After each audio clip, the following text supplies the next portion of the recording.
Good evening and welcome to Riderpiece Theater.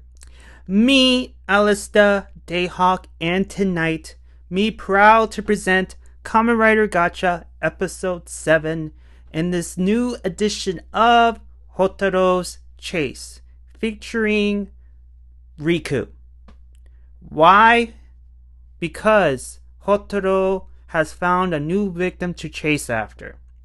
And here I thought he chases after people when he gets angry, pissed off of people, like what happened with Kudo and then Spanner. And now you have Riku. Why, you may ask? Well, the story begins where Hotaru and the gang are in the middle of chemi hunting. They're hunting down a crab chemi, and they landed themselves somewhere at a small riverbank, whatever, and they were at the bridge, and they figure, hey, this chemi could be here, and Hotaru decides that, hey, the next best thing to capture a crab is to fish for it, and he has this fishing rod made, and he does this thing while the others are just like in disbelief, like, I don't think that's gonna work, man. But typical Hotaru, he's very positive that this is gonna work, and he's excited to meet his new friend. And with the help of the smartphone chemi, he managed to do the unthinkable, which is he managed to capture the crab chemi due of fishing, and the other kids were in disbelief. And with the help of Hotaru and Subimaru and Renge, they both captured the card. They were celebrating, and Hotaru's like, "Oh, my name is Hotaru. What's your name?" No, he's all giddy and happy that he's captured a new friend, and and then all the while, you see this strange kid holding this weird looking cactus, just looking at what's going on. We don't know who it is yet until after the opening credits. We get to the restaurant, and they were celebrating their victory, but then things got a little bit sour because Hotaru was like, "Oh, thanks to me, we got a new chemi card." And then Renge and Subimaru was like, "Wait a minute, we helped capture the card for you, so we take the credit." So they're pretty much arguing about who takes the credit, and all of a sudden, the same kid just comes into the restaurant. I'm sure that he followed them, and he holds this cactus, and it looks like a chemi, and it is a chemi. And this kid was like asking them, "Hey, can you take this off my hands?"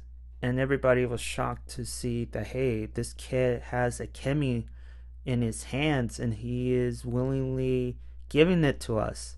Because let's face it, I mean, when is the last time you see a chemi being offered to them willingly instead of hunting them down? I mean, it's surreal. You can tell by their look on their faces, like, oh my god, it's surreal. A chemi came to us instead. And then we get to the next scene with the weird sisters in church. I know, right? Weird sisters in church. And weird sister number 3 is getting pissed off, annoyed at the fact that all her chosen malgams have been defeated one by one. And weird sister number 2 is like, don't worry, I have chosen a new vessel for this new malgam, so everything is cool. And you have weird sister number 1, who is being played by a 9-year-old girl, says, "Don't worry about it, relax, everything is still under control. In terms of the driver, we will take it when the time is right, but for right now, it's not our priority yet." And she ends up leaving the church, but before that, Weird sister number 3 asks, like, where are you going? And weird sister number 1 says, I'm going to play with somebody. We don't know who, but she ends up leaving. So back at the restaurant, we get an introduction. The cactus chemi is named Sabu Needle, and the boy's name is Riku. And how he stumbled across the chemi was that, he stumbled across it by accident, by Riku's father and Riku himself. And I'm sure that part of him wanted to keep it, but Riku's father was like, you need to get rid of it. And so Riku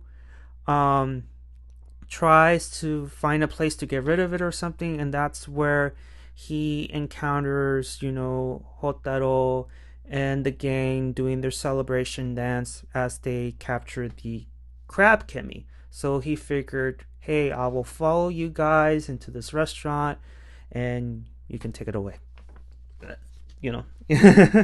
I assume, because why else did he find that restaurant with them so quickly?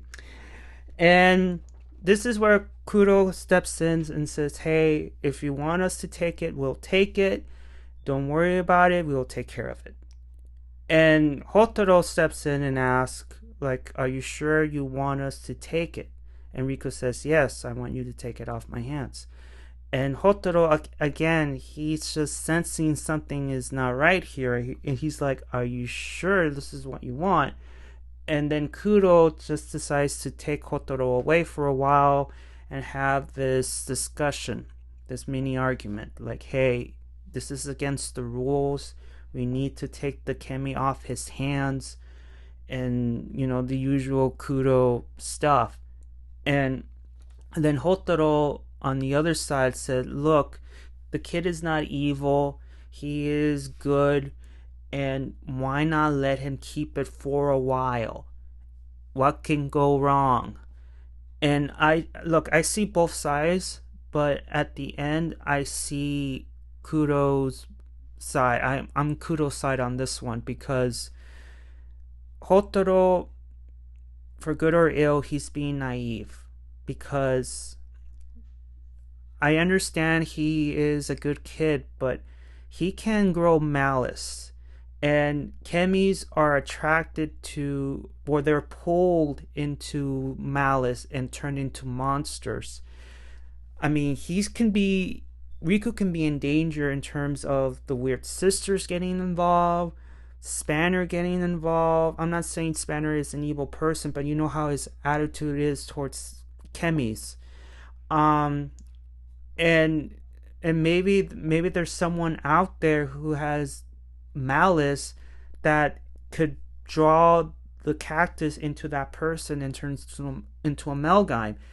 There's just more negatives than there are positives, and that's why I need to go to the side of Kudo on this one. I understand there are rules involved too, that he needs to get his memory wiped, but I just think that Hotaru, his heart is in the right place, but he's just being naive here.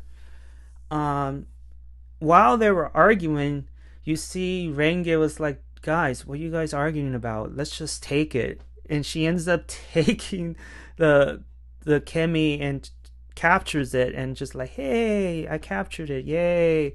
And Hotaru was pissed, like, Renge, why did you do that? We were in the middle of an argument and discussing this important stuff. Why did you do it? Oh, well, chemi is right there, and my grades are kind of bad. I need this for my grades, so yeah, I had to take it. So Renge is only concerned about her grades than just, she only cares about her grades, nothing else. And all the while, you have Hotaru and Renge having an argument, and then you have Subimaru, who's like shaking in his boots and just like, Riku is gone, man. and everyone just turns around and like, oh yeah, Riku is gone. And Hotaru just snatches the card away from Renge and just chases after the kid. So now you know why Hotaru is chasing after another person. For good reason, not just, this kid dissed him, which I will say more later on that part. So yeah, so Hotaru likes to chase after people, for good or ill. So we move on to, oh yeah, and as Hotaru decides to chase after him, his new victim, Kudo was not happy. Because you can tell by this scene here, if I have the picture or not, or you already seen it, I assume, that Kudo was like, really? Ugh, God, I don't. She has the look on her face like she is angry. She's not pissed, but she's not happy. So we go back to the church. Weird Sister number 2 is doing a rebooted version of The Nun, and she successfully transforms an innocent, angry victim into a malgam. And then at the same time, we go back to the restaurant, and apparently Mama-san wants to send Hotaru to do an errand for her, but he is gone, as you know. And Kudo decides like, hey, I could do it for you. And so Mama-san's, okay, that's fine. Okay, that's cool. I will pay you as well, so don't worry about it. And then when there's money involved, Renge was like, hey, I can help too, so I could get paid. And Mama-san was like, oh, okay. Yeah, that moment was awkward. She's after the monies, not just grades. So we move to Hotaru trying to hunt down his victim, and he finds Riku at the park. And this is where Hotaru wants to get to know him a little bit better, but more importantly than that, he wants to know, like, do you have any feelings towards the chemi? Like, he knows that Riku didn't want to part with it, but he felt that he had no choice, and all that stuff. But he's just being noisy at this point, just like Iki. So he encounters Riku, and he assumes that he is playing a game, and Hotaru is like asking these questions, and Riku is ignoring him, and Riku, the thing that I enjoy about this scene is that Riku was like, I'm doing a thing here. Please go away. Enough with the questions. You're bugging me. You're disturbing me. And you can tell that Hotaru was giving that nasty look. Like, man, I can't believe I'm being dissed by this kid. Trying to, like, push me away. Even though I'm trying to help him. And so Hotaru gets pissed off, assuming that he's not listening to it because he's playing a video game on his iPad. And Riku was like, no, I'm not playing. I'm studying for something. So if you don't mind, go away. But instead, well, including that, Riku was like, you know what? Okay, fine. If you don't want to leave, that's fine. But I have a wager here. If you can solve this and lose, you give me a drink. That's it. That's the arrangement. And Hotaru is being all overly confident, assuming that the problem is, easy. But then when he grabbed the iPad and looks at the problem, he's like, oh, crap. And he knows that he's screwed. As he's trying to figure out the problem, you see this stranger looking at Riku and Hotaru struggling with this math problem, and then we get into the next scene where Hotaru just gave up and surrendered and just bought him a drink. And then we get a little bit more into Riku's story, where he made a promise to his father that he will keep studying, so that way he could go into one of the best schools in Japan. In terms of friends, he has no time for them. Even though I deeply believe that he wanted Sabu Niro to be his friend, even though he was forced to give him away. You can tell. You can obviously tell. Um, but I think Hotaru wants him to admit that he does miss him, but I don't know. He's just being noisy. Um, and then we move to the alchemy school that only has 4 students. Subimaru retells his intel to Minato Sensei, and Minato Sensei says, "Hey, if there's anybody else involved aside from the boy witnessing whatever, let me know, because he's gonna hunt them down and wipe their memories." And as Subimaru was about to leave, you have Spanner entering the picture. And again, he's spilling like, "Look, Hotaru sucks. Like he continues to amaze me, but it's such a bad way.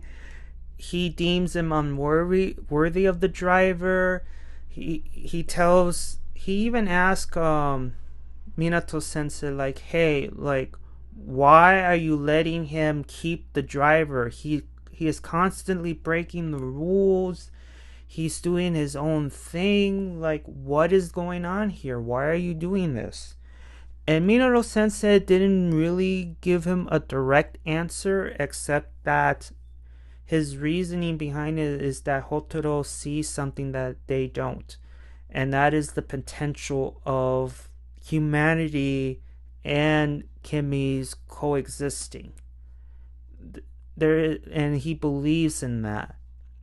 And Spanner is like, "Look, there are tools. It's foolish to put emotion in these tools. It goes against my virtue." And yeah, I mean, in other words, to add, he tells Minato Sensei, like, you know what? He's your problem. You'll deal with this. I have other things to do. And we'll find out later in the next scene. So Spanner is getting frustrated with Minato Sensei as to why you let this kid, run around with this driver and all that stuff. So we move to Hotaru and Riku, and they have this they have this mini tournament thing where, I mean, Hotaru wants the truth. He's nosy to the point where, okay, Riku, I'm challenging you to this can kicking contest. If you lose, tell me the truth. And before long, you have this stranger revealed himself to be this malgam that Weird Sister number 2 has created, and starts shooting at them, mostly at Riku. He doesn't understand why, but those two are being chased. And as they're being chased, Hotaru calls Subimaru and "Hey, can you help me out here? We're being chased by this malgam, but I just don't know what it is. Can you help me out?" And you can tell Subimaru was like struggling because he can't talk without his iPad, and his iPad is dead. And you see Spanner doing his research on the Weird Sisters, and decides, like, you know what? Fork over the phone. I will talk to the twerp. "Hey, you, what's going on?" And then Hotaru's like, "Spanner?" And the rest is history there. Oh, man. So as the boys are being chased by this monster, and the other 2 boys are trying to do research, the girls, after the errand, decide to go to a cafe. And this is weird because, the clerk is telling Kudo, the items in question, and you see Kudo's brain, turn to mush. And Renge was like, "You don't know what to order, do you?" And Kudo's like, "No, I don't." Like, okay, that's fine. Go ahead, sit down, find us a table, and I'll order. Don't worry about it. And Kudo, as she was finding a table, she was like, "Look, it's not my fault. I don't do these things. I don't go out." And then as she sat down, you see Weird Sister number one, who is being played by a 9-year-old, just from behind and ask Kudo, "Hey, can you play with me?" And you have this shocked look on Kudo's face, and that's the end of that scene.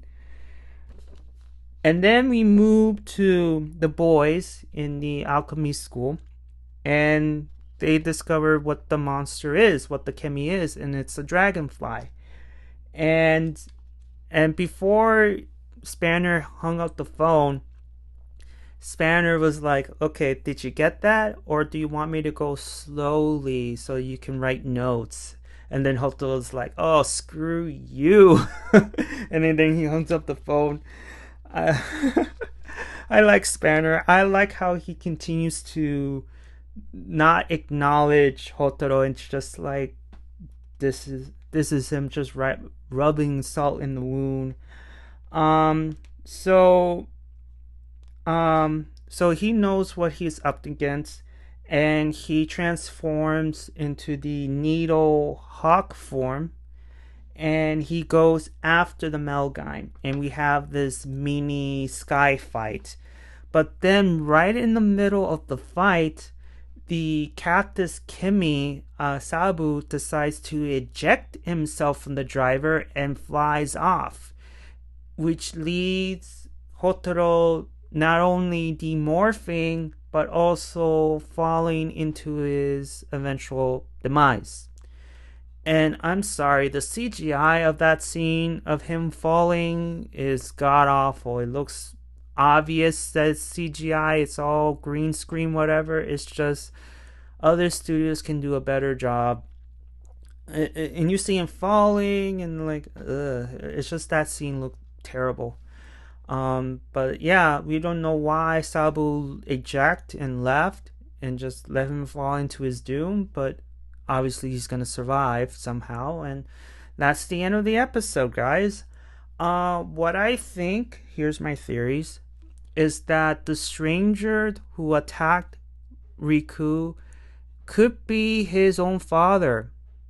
It could be his own father. It makes sense, because why shoot his stingers to this kid? That's the only possibility. I don't see anybody else that could go after this kid. So I'm guessing that the malgam in question is Riku's father, and which leads to one of my other theories as to why Sabu, ejected itself, is because maybe it knows that the malgam is Riku's father and he doesn't want to kill him. That's why he left, which kind of almost caused Hotaru's eventual demise. But another theory, I just think that the chemis will come to his rescue and save him from an eventual death, because it's impossible when you have Spanner still at school. Subimaru, there's a possibility that maybe he could save him, but the last time I saw him, he was still at the school. The girls are at the cafe. There's nobody else. Maybe Minato Sensei will come in and save him. There's another possibility, but for right now, I don't see anybody except maybe the chemis doing the saving, and maybe Minato Sensei. That's my assumption on that. Other than that, this ends this special edition of Hotaru's Chase featuring Riku. Yeah, I know Hotaru enjoys chasing after people. But other than that, it's a good episode. I enjoyed it a lot with the dissing and the argument, and also this good discussion Kudo and Hotaru had with the keeping of the chemi. Like, it's not right, it's against the rules, and just makes you think, which side are you on? Are you pro Hotaru on this one, or are you pro Kudo? But I just think, Kudo was right because she's thinking of the bigger picture aside from this is against the rules.